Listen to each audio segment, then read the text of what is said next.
Welcome everyone. I think we're going to do a reading first from the book. Oh, well, yeah. Thank you very much for coming. I'm going to read from the prologue. It's not a very long prologue, so you won't have to listen for very long.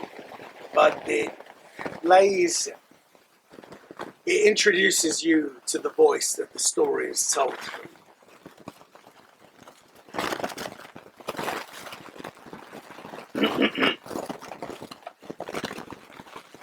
I always wanted to be a writer, but I became a policeman instead. I sleep badly, which allows me to brood over my capitulation every morning. Between the hours of 3 and 5 in the morning, I consider the coy wife, admiring sons, daughter that looks a little like me, and the modernist new build on a chalk bank overlooking a view that encapsulates as much of the universe as anyone needs to see, that I blissfully inhabit. Later I read my reviews. I'm shortlisted for prizes.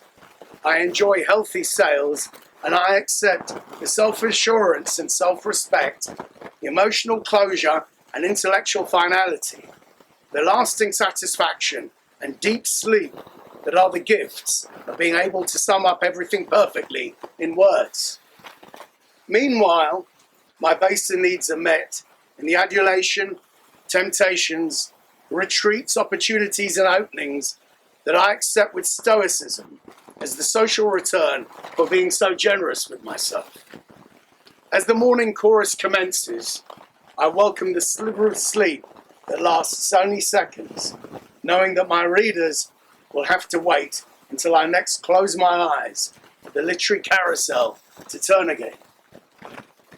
Before that, I choose to belong to the world, not record it.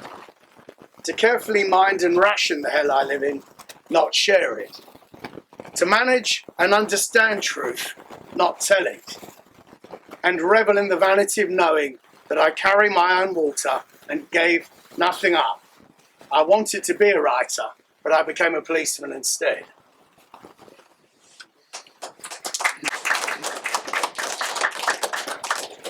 So Tariq, in the beginning of the first chapter, it says Wessex 2016.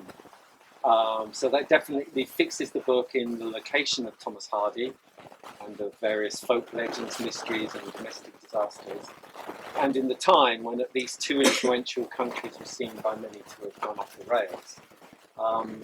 Did you try all through the book to play these two strands off each other consciously, or was it just once you set the story in that time and place, did it just happen naturally?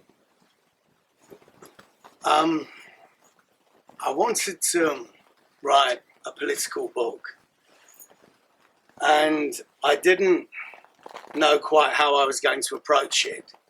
I also wanted to write a book about living where I have for the last 15 years, which is South Wiltshire, but I also didn't know how to get into that.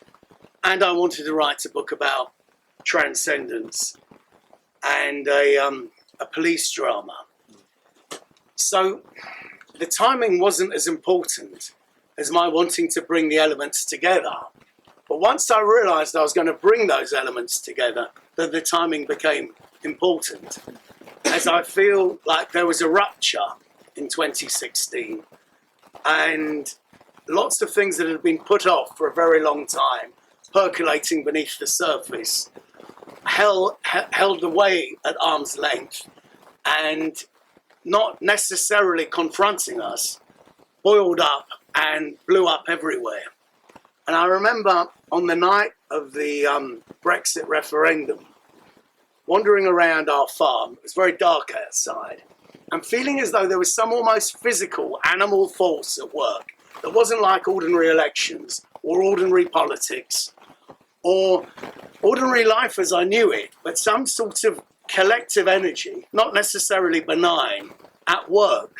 And on the night of the Trump election, some months after that, I actually felt like there was a beast outdoors hunting people, that there was something alarming and electric and dark, if not foul, that was far more than the total sum of votes cast for a particular person, but a release of a type of negativity and negative energy that went past its formal expression, which is, votes in an election or in a referendum. So 2016 was the year secular behaviour went animal for me. We entered a different sort of dimension, and something new was unleashed and acknowledged in political life and in actual life. And I felt that vividly and physically at the time. So with all these different elements, I knew that that was the point I wanted to place things in. Just the point where we were on the turn. And I thought that that would add urgency to a story that I wanted to tell quickly in words, where the speed of the thing really matters. But living in Wessex anyway, surely those things were going on anyway. I mean, it was like you were living in the ideal place to be able to relate to those energies. Oh yeah, and I think, but living in Paddington, as I had 30 years before that, they were going on too. There were things being said in pubs for all those years that hadn't found political expression anywhere, and then suddenly did. It was a great way in which life as it had existed, but not really been represented, dignified, paid any attention to, but actually marginalised, the ugly reality of what had been happening as everyone else had become so brave and modern and free, erupted. The boil was lanced. So but I mean, as you say, Wessex, Wessex was always caught in something in between, or an aspect of Wessex was always a cross between the Brexit referendum and Trump. You didn't need those to come, but that year, those catalysts meant that what had been underground was overground and, in your face.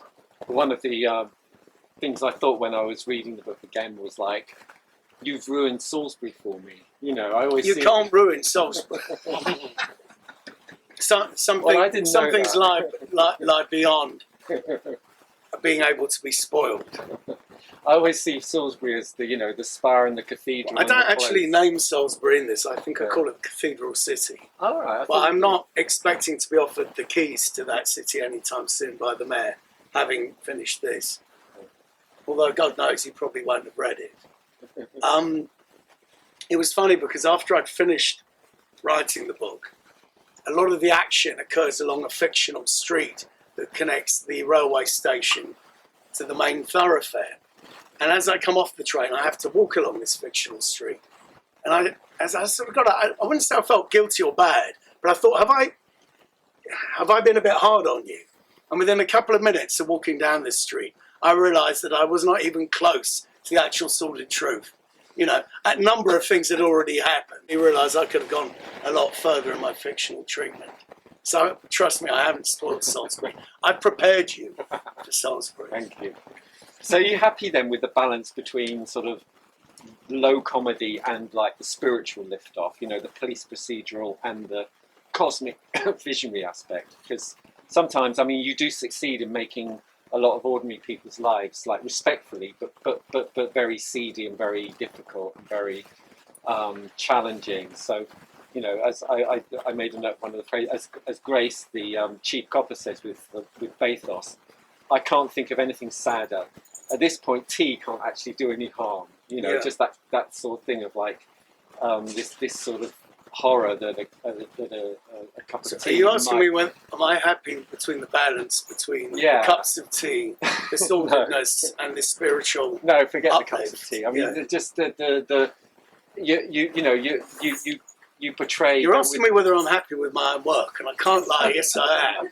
I think this was brilliant. The only thing I'm not happy with is that the sales are in thousands and not tens of thousands. So far as happiness is concerned, you're pushing against an open door. I'm delighted. I can't believe I did it. I've done it again. I've been doing this for over 20 years. This is book number 7. Here I still am. Shit, it doesn't get better than this. I mean, even if the book had been ignored, I'd have still been happy with the elements. But perhaps it's your point from a slightly different angle. For me, if you experience or are fortunate enough to experience spiritual uplift in life, at least in my experience, it doesn't ever happen in churches or cathedrals or in places of worship.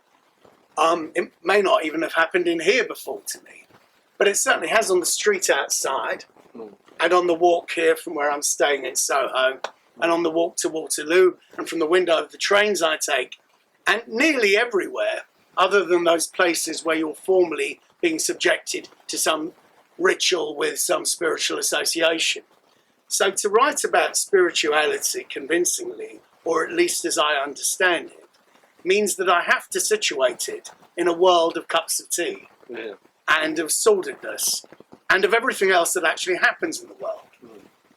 Because the spiritual import to my life is something that happens in a world in which everything else happens as well, because that's its actuality. It isn't something that can be posited in its own space any more than the humour or the horror could. I don't write horror novels, and I don't write comedies, and I don't write religious books. They're all in the same place, because that's where you'll find it all in life, in the mix. But you say you don't write comedy. It is actually a very funny book. I didn't say I wasn't funny, you know. But as anyone who knows me might tell you, I'm not one to stand around and tell jokes, but I find everything very fucking funny. And God willing, we'll all be laughing soon, you know. So, to write a book where the expectation is to make people laugh is, for me, as narrow and limited an ambition as writing a book where you expect everybody to think politically or be scared. I want to write a book about life as I've encountered it, in which all these elements emerge as they would do in reality, rather than in a genre that you choose to write in, because that's your limited take on existence. You know? That's a literary category thing. It's not a life thing. And writers limit themselves when they begin to understand themselves through categories and express themselves through something narrow as a category for a specific genre and a certain kind of reader and all of that.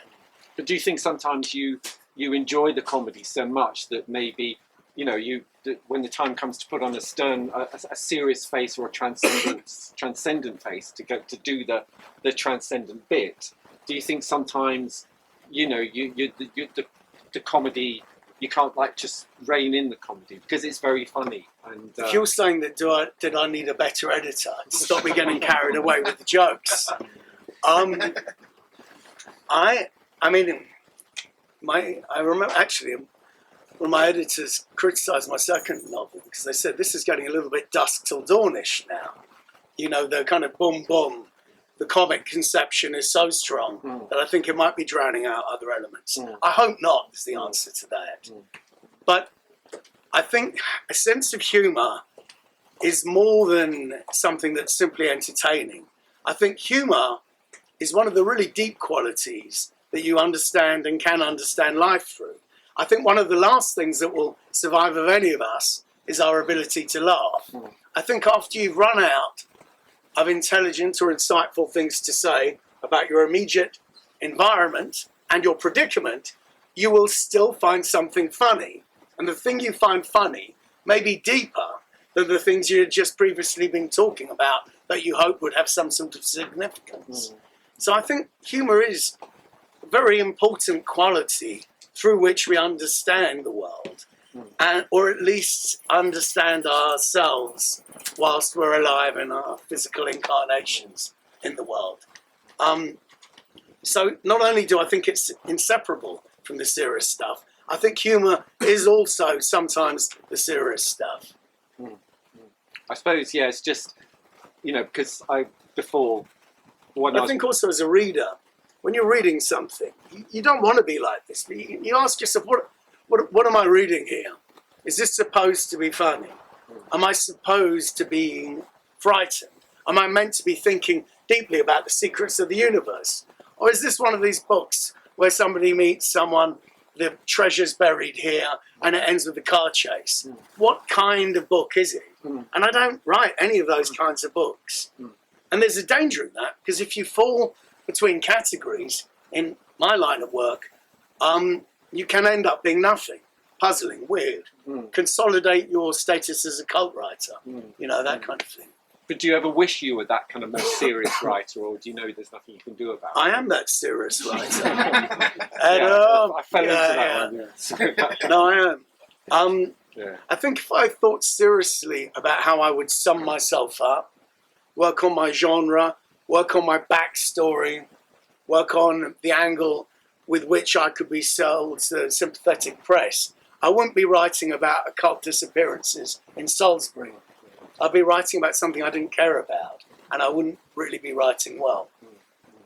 I suppose it's the ending, at the ending where the Transcendence is like turned up to 11. You still can't, you still, without giving anything away, you still can't, you still bring in people's heads being cracked open on monoliths and someone having punched in the jaw and, But do you think that when you die in a moment of godlike calm, self-understanding and transcendence? I'd like to think so. Yeah, I mean, there's obviously a lot of people in the Central African Republic at the moment with the law and order situation that will tell you that's exactly how it doesn't happen. Yeah. The world doesn't stop and give you a perfect ending. I mean, you could be dying in Salisbury Hospital, of leukemia, and the last thing you hear is a nurse breaking wind at a water cooler and somebody talking about, I don't know, the Wolverhampton-Liverpool result. And you want to be hearing a choir of celestial angels and then the trolleys rattling past, 2 sugars or 1. Does that make your life any less profound? No. Does it make your dying any less significant? No.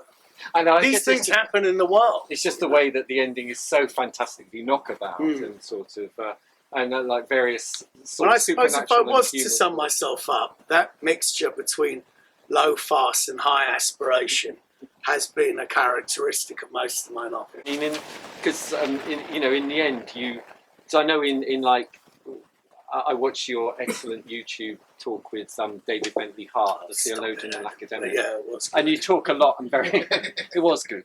You talk a lot and very frankly about sort of God, and the narrator of this book, the I voice, does it a fair bit as well. There's a quote, and since I couldn't believe in my own importance, if I did not already believe in the existence of God, who provides neither consolation or certainty, simply the best explanation for my meaning-giving tendencies, which is something we all know. I have nothing to fear when the nights darken and the shadows cluster. But in the book, I mean, there's no comfort blanket God coming in or intervening or anything like that. And when a character is like waiting to kind of cross over to the other side, it's more like a stoic waiting and a patient sort of, waiting rather than a sort of. I thought you didn't really give God much of a look in, as it were, in the cosmic overview of the book. I think I don't have lots of opportunities, and people might be really relieved about this, to talk about God. And I don't make lots of opportunities to talk about God, as most of my friends aren't, especially religious, or even particularly spiritual.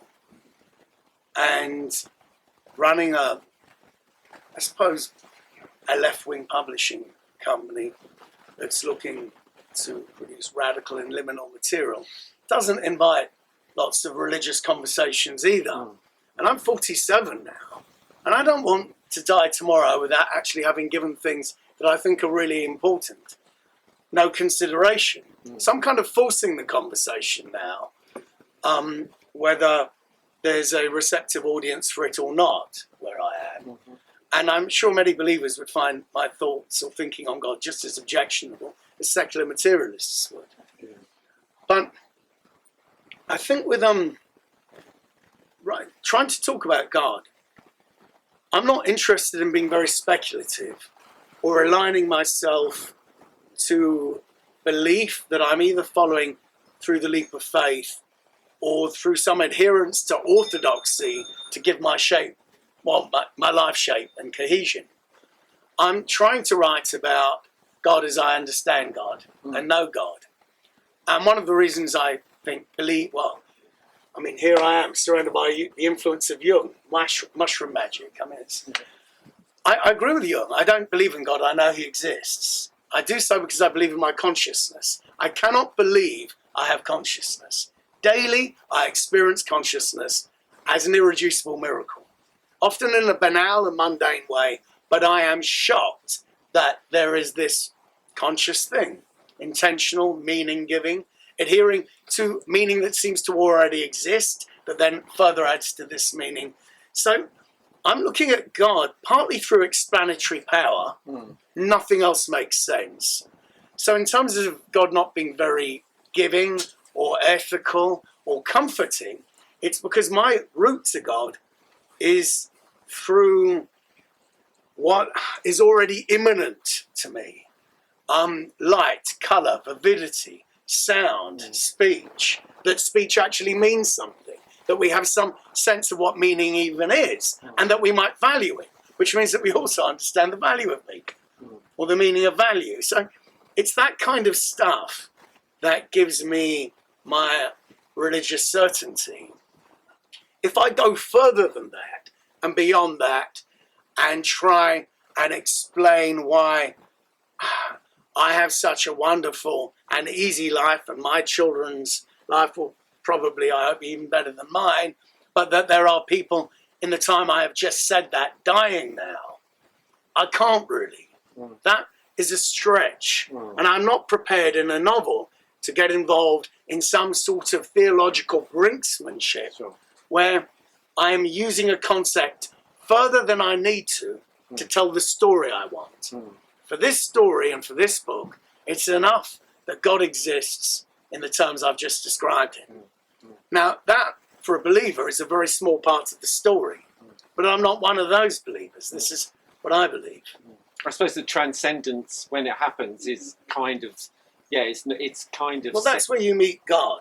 I think the experience of transcendence in life that we all encounter, and in this book people are searching for, mainly in this high John the Conqueror, this magical drug that grows, and that if you eat it, you will be released from the mechanisms that hold you fast to the world, and you will be able to see how this world exists as a condition of a larger reality. You will be free to astrally roam, or something along those lines. I think reaching that feeling is a basic given in music, in literature, in the enjoyment of nearly anything, even finishing a run. When you think, I can't fucking hell, I can carry on running for another 6. I can't now with my arthritis, you know what I mean? You know, you can just keep going. You hit full flight. And I think the importance of transcendence as something you experience materially in this life, not as something that you want to be true and aspire to attaining through years of religious instruction or tutelage, but actually and all the time. That was really important to me. And I think that any species that can have that in their lives, squarely in their lives, both as an explanation for their lives, but as something that they desire through dancing or drugs or prayer, shows that there's something else contributing to your being here that isn't simply quantifiable in the terms familiar to somebody like Richard Dawkins, you know. And I wanted that in a book, but in a way that would help me tell my story and not as a standalone presentation of some neglected part of philosophical thinking that I wished I could talk to more people about. Although I did think at the end that there, in the character of the Chief Constable Desmond Grace, there was an aspect of God the Father in him, where he sort of presides very benignly over the whole unfolding craziness. If you think God presides benignly, you know. True, yeah. He always seems to be sort of like above everything and knowing the best way of directing the characters. Well, I mean, it would be a wildly unfashionable point to make that, you know, having grown a moustache, what do I fear? But I think a lot of us, especially as youngsters, and I mean, this is Jung again. If I can't talk about Jung here, where the hell can I talk about Jung, you know? The father archetype, the God-father archetype, is something that we look for in fathers and are ready to impose, irrespective of whether the actual person can hold up to that or not. Yeah. No, and which would make Terry Jesus Christ in a way. I mean, that's the wonderful thing about interpretation. I'm putting a gloss probably that isn't quite appropriate in the book. The New Testament interpretation of this book should be something read in universities up and down the lane. And it will. So there are quotations from songs scattered through the book. For example, Atrocity Exhibition by Joy Division, I'm the Walrus by the Beatles, various Cure quotes. The book also opens with a quote from the Cure, and the characters carry the names of cult musicians from the late 20th century, Orage, Balance and Christopherson. Every chapter's named after a Cure track. All these combine into a kind of verfremdungs effect, an alienation effect. Why did you do that? You know, in a way to say this is a artifice here. You know, look at these quotes. Look at how this has been constructed around, as I said, tracks from the Cure. Well, I think there's behind it lies the desire that lies behind any desire to write a book, which is to verify your existence. Say, this was me, here I was, this is what I thought. Everything else about me will wither, dematerialize, and probably be forgotten. Maybe even the book will. But the book has a chance. It's a formal way of arranging everything that was important to you. As far as the content is concerned, in terms of what you actually believed. But in terms of that way of arranging it with all these late 20th century pop signifiers, that was when I lived. And these were the things that mattered to me. And even though in the end, I didn't think any of them were important or serious enough to write about or do, I wrote this book instead. These were the things that made the person that wrote the book. It all happened and it was all important. I took it seriously and I'm glad I lived in real time. And I understand that if you bring pop signifiers, and when people talk about pop signifiers, they're usually thinking about cool things like Marilyn Monroe or the Velvet Underground, but I'm not. We're talking about the Cure, inky music press signifiers. Those things were as important to me as the desire to create something that would eventually one day be this was. And I didn't want to leave it out of the story. I wanted to set it, as you say, in this cataclysmic rupture that is 2016, but I wanted to plot the build-up to those years. And the other thing about all of those signifiers that you're talking about is that they did live in real time. They all looked like they were leading somewhere and leading towards something. They all seemed to be part of a story, a development, an evolution on the last sound, on the last look. And then we went right off the rails and entered into a timeless now ever that then sort of ruptures into, rabid right-wing populism or whatever. So I wanted to show the road that led to the events of the book, but also show my affectionate respect for the many things that influenced me to write and that to me are as important and as valuable as literature, even though they may belong in niches or mediums that generally aren't considered in the same breath as a lot of the stuff printed around here and on these shelves. But so do you think, for me, the track Telstar by the Tornadoes from 1961, one of the first British electronic tracks, it's just like, that's the future. That was the future then. And having grown up to an extent in the 60s, a little bit, very tiny bit. It's all right, you don't have to lie, you're friends here. You were born in 1959. There was a whole thing about the future, what it was going to be, all the, not just like the wearing the silver, the glittery silver outfits and jet cars, but that whole thing of progress and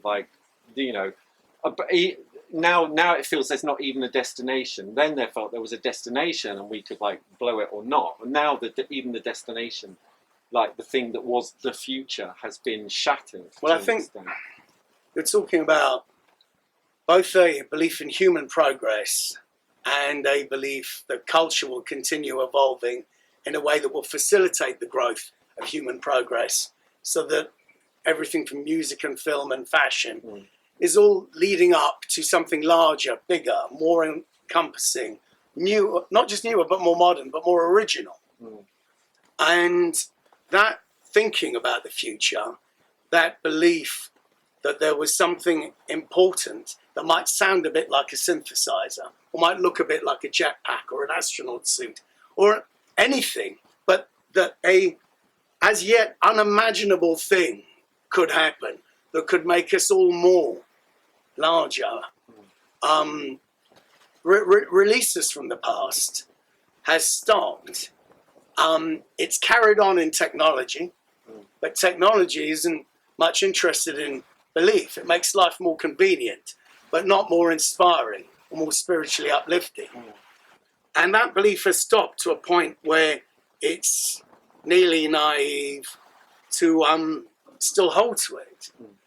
And I hope that it wasn't just a phenomenon that petered out at the end of the 20th century and the 21st, and that what we are having here is just one of those resets, because I think most of the great stuff came out of it. So do you ever wish you could be a bit more Paulo Coelho, a bit more sort of... No, I definitely not. I don't wish to be any different from the way I am now. I've come to sober terms with how I've landed, and would not enjoy imagining myself as anybody else.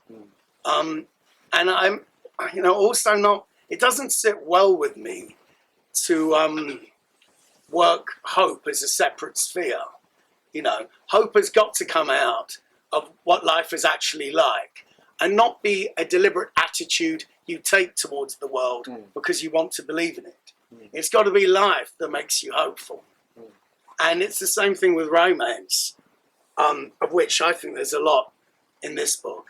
And I've said before that all of my stories are love stories, and how people either laugh or think I'm being ironic. And I'm not. They are. But the way that all of my stories are romantic or love stories is because there's something about life, being alive, all of this reality stuff that makes me very romantic, because it is. It compels me to be, because it emerges out of reality. It isn't because I have a romantic attitude and decide, all of this makes me feel like falling in love. It doesn't. So anything that comes from a belief that the best way of sustaining you as an individual and as a separate unit is learn this, learn this, learn that, and you'll have found the keys to happiness, the secrets of the universe, and stop premature baldness or whatever, it means nothing to me. It's close observation of reality that makes me hopeful, believing, romantic, and ready to value love. So in which case, without, again, I probably am giving stuff away, but the transcendence that happens for certain characters in the end means them actually sort of, as it were, leaving the world, whereas... They're embracing a version of themselves that they never had the courage to be, that was there in the world, that they were too frightened to acknowledge or become. I mean, the very narrator of this book, the first person that I use, and it's the first time I've ever used a first person in any of the books I've written, and this is my 7th, is exactly who I would have been if I hadn't fallen in love and been open and been ready to tell somebody that I loved them. If I'd been too frightened of looking foolish or being rejected, and if I hadn't emotionally grown and instead decided to hide behind a discipline that could at least stop me from feeling like I'm skinned alive, that could dull my sensitivity and help me manage myself in the world better. Then, if I had been that person instead of this one, I'd have been the guy that tells this story. But do you agree that certain people probably finished reading the books and hoping for a different couple ended up coming out of the everyone's, in as much as everyone has read my books, and unfortunately they haven't, but many people that have always minded the endings. I mean, at the end of the last book, my wife was like, couldn't you just make them wink at each other or acknowledge each other or anything? But I've come in for a lot of criticism and stick about how I finish my novels.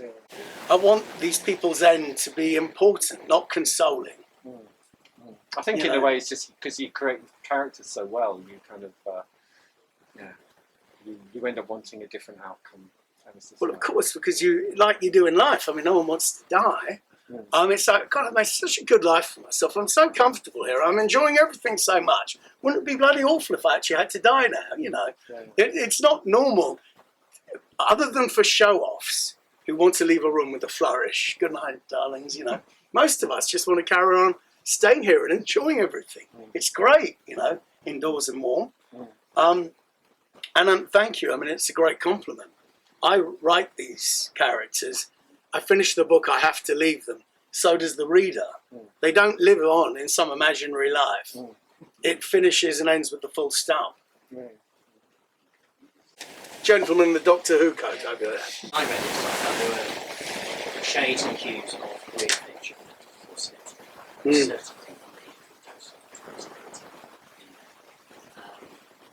And the idea that there's an existential force, as you talked about, and there are strings on it, and you don't know why. You certainly don't know why it's important.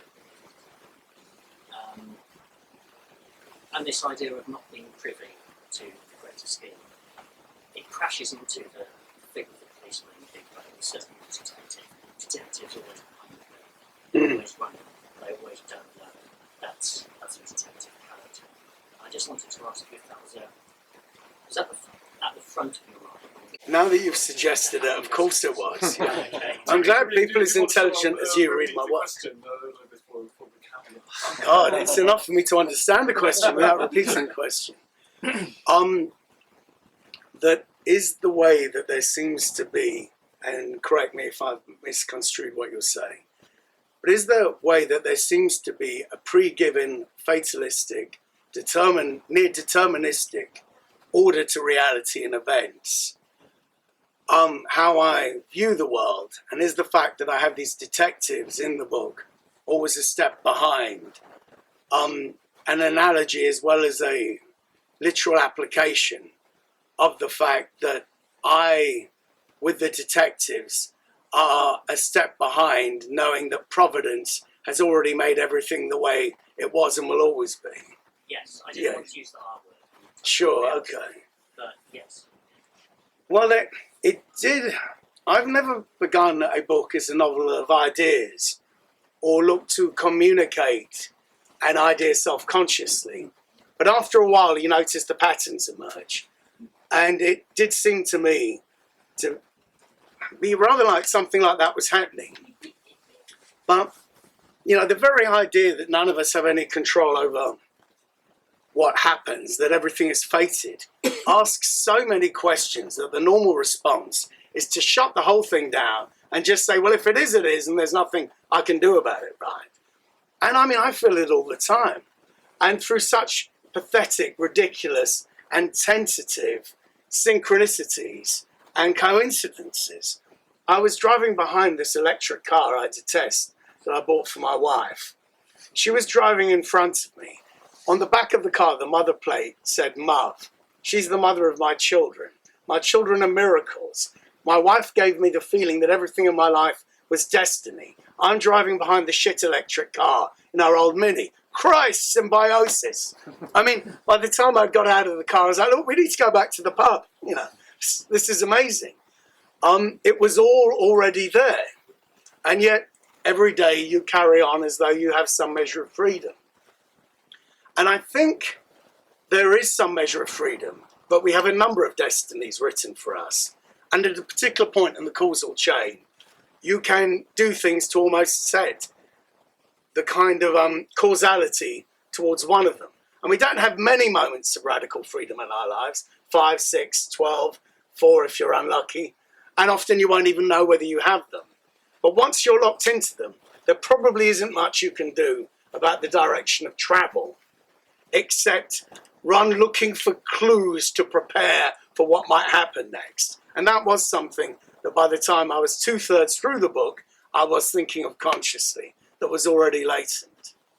So, yes, I completely agree with you. Because I mean, the romance in the book that doesn't happen is between the hero and the villain. Do you ever wish that you'd given the two of them more time to commune together and to talk together about, you know, the bigger picture, the cosmos and everything like that? No, I mean, because I'm writing a Wiltshire true detective here, and if you've got Sergeant Rust and the killer spending several hours picking their teeth from their view of Mount Olympus, wondering about the meaning of life indefinitely, it ceases to be naturalistic. Because your book's naturalistic. Well, obviously, people dematerializing in midair isn't naturalistic at all, and yet it's told in a very naturalistic context, you know. So I think it was precisely because I wanted to do improbable, outlandish, strange things that resist most people's idea of reality in this, that I had to set it up in a way that could at least be as believable as the bill to start with. Yeah. Otherwise, nobody's going to accept what's coming further down the track. And to that end, having characters give voice to their philosophical worldviews without any regard to the plot, to pace, to what's going to happen next, to who's going to die and will the hero survive, would have ruined the basis that I hope would make my book credible, if not actually believable. But your detective inspector, the hero of the book, is a pretty special policeman. I would say almost unrealistic. For somebody that believes in collective solutions, I do believe in unique individuals, Adam. Yeah. Our lives are all changed by them, you know. Yeah, absolutely.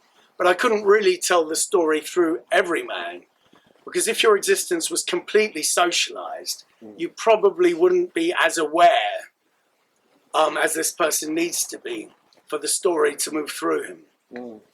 I was going to say, it makes you actually really like the police, this book, which is quite... Which was always my aim, you know, as a police sleeper cell, planted deep cover in a left-wing publishing company. Propaganda's where I got off, yeah. I mean, look, the police, obviously, you could be an ambulance driver, you could be a teacher, any public sector worker is not going to get the shit the police are. And let's face it, the police in this country, probably never in our lives, have been quite the object of vilification and incompetence that they are at the moment. And yet they have a dual role. They may be the paid servants of the bourgeoisie, protecting property, discriminating against minority groups or whatever. But also, if somebody's raped, you're probably going to call 999 and ask a cop to come and help. You know? Yeah. So they do two things, one of which is objectionable and feeds bullying impulses. And the other, probably, in their own modest way, is their way of trying to save the world. And I wanted to be fair to that, you know.